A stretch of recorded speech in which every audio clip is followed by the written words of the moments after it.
কত সুন্দরভাবে দেখো সোনার ঝুমকাগুলো তৈরি করে দেবে। দেখো বলে না প্রত্যেকটা কারিগরের হাতের কাজ খুবই দক্ষ। তো দেখো কত সুন্দরভাবে সোনার ঝুমকোগুলো তৈরি করে দিচ্ছে। প্রথমে দেখো এই যে লম্বা লম্বা একটা কি তৈরি করে নিচ্ছে, তারপর আবার মোম দিয়ে সেটাকে,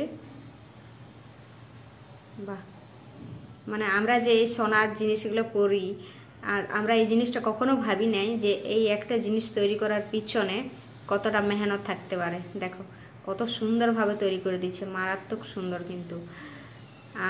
আর এগুলো যারা ভালো করে জানে তারাই কিন্তু করতে পারবে। আমাদের সকল মানুষ কিন্তু আমাদেরকে করতে হলে আগে ভালো করে শিখতে হবে।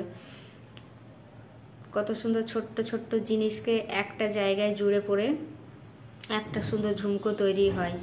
তো সেইভাবে এই ঝুমকোটাও তৈরি হচ্ছে। দেখো পুরো জিনিসটা তোমরা দেখলেই বুঝতে পারবে যে আসলে এই ঝুমকোটার আসল রূপটা যখন তোমরা দেখবে না, তখন তোমরাই অবাক হয়ে যাবে যে এত সুন্দরভাবে একটা ঝুমকো তৈরি হয়।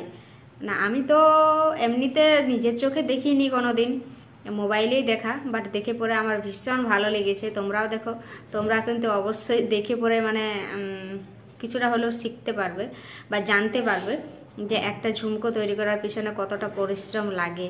বারবার আগুন দিয়ে সেটাকে হিট দেয়, তারপরে আবার ওটা অ্যাসিড দিয়ে পরিষ্কার করে, তারপরে আবার নতুন নতুন ছোট ছোট ক্ষুদ্র ক্ষুদ্র জিনিসগুলোকে জুড়ে দেয়। জুড়ে দেওয়ার পরে আবার সেটাকে মোম দিয়ে সেট করে। কত মেহনত আছে একটা জিনিসের পিছনে। শুধুমাত্র সোনা না, প্রত্যেক জিনিস পেছনেই মেহনত থাকে, আর মেহনতেই সফল হয়। প্রত্যেকটা মেহনতের পিছনে সুন্দর একটা জিনিস তৈরি হয়। তো এটা দেখে পুরো আমার ভীষণ ভালো লাগছে। আমরা শুধু সোনা কিনে পরেছি, কিন্তু কিভাবে তৈরি হয় সেটা কিন্তু খুব কম মানুষই জানে। যেমনটা আমি কিন্তু এত সব কিছু ধারণা আমার মাথায় কিন্তু ছিল না, বাট ভিডিওটা দেখার পরে আমার ভীষণ ভালো লেগেছে। এবং এই যে কিভাবে এক একটা স্টেপ একদম পারফেক্টভাবে করছে সেটা দেখে পুরো আমার ভালো লেগেছে। কারণ একটু যদি গড়বড় হয়ে যায় তাহলে কিন্তু সোনা জিনিসের মূল্য তো অনেক, এখন তো আবার সোনার দাম অনেক বেড়ে গেছে। একটা বালির মতো কোনাও যদি সেটার থেকে ছেড়ে পড়ে যায় তাহলে কিন্তু সেটা অনেক বড় লস। তাই সব জিনিস জড়ানোর পরে সেটাকে আবার আগুন দিয়ে সেট করা, সেটাও কিন্তু অনেক বড় একটা মেহনতের কাজ। তো ঝুমকোটা প্রায় অলরেডি রেডি হয়ে গেছে। তোমরা রূপটা নিশ্চয়ই কিছুতে আন্দাজ করতে পেরেছো। দেখো এরপর তোমরা দেখো ঝুমকোটা কত সুন্দরভাবে সেট হয়ে গেছে। সেট হয়ে যাওয়ার পর ঝুমকোটার আসল রূপ কিন্তু ধীরে ধীরে আমরা দেখতে পাচ্ছি, বুঝতে পারছি।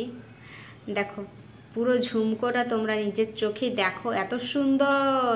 ওয়াও, এই ঝুমকোটার দাম কিন্তু অনেক, বুঝতে পারছো? এরকম সুন্দর সুন্দর ঝুমকো দেখতে যেমন ভালো তেমন দামটাও কিন্তু ভালো, ঠিক আছে? আমার তো বেশ সুন্দর লেগেছে ডিজাইনটা, এবং হাতের কাজ একদম দক্ষ, কোথাও কিন্তু কোনো রকমের ত্রুটি নেই। সুন্দর একটা ঝুমকো আমাদের সামনে, এক জোড়া ঝুমকো আমাদের সামনে রেডি হয়ে গেছে। ওয়াও, সত্যি কি বলবো, আমি তো কিছু খুঁজেই পাচ্ছি না, এত সুন্দর এক ডিজাইনটা হয়েছে, সত্যি মারাত্মক সুন্দর। দেখে পরে তো আমার ভীষণ ভালো লাগছে। ঝুমকোটার ফাইনাল লুকটা দেখার পর তো আমি নিজেই আশ্চর্য হয়ে গেছি। ওয়াও, সত্যি অসাধারণ সুন্দর। ভিডিওটা ভালো লাগলে একটা কমেন্ট কিন্তু অবশ্যই করে দিও।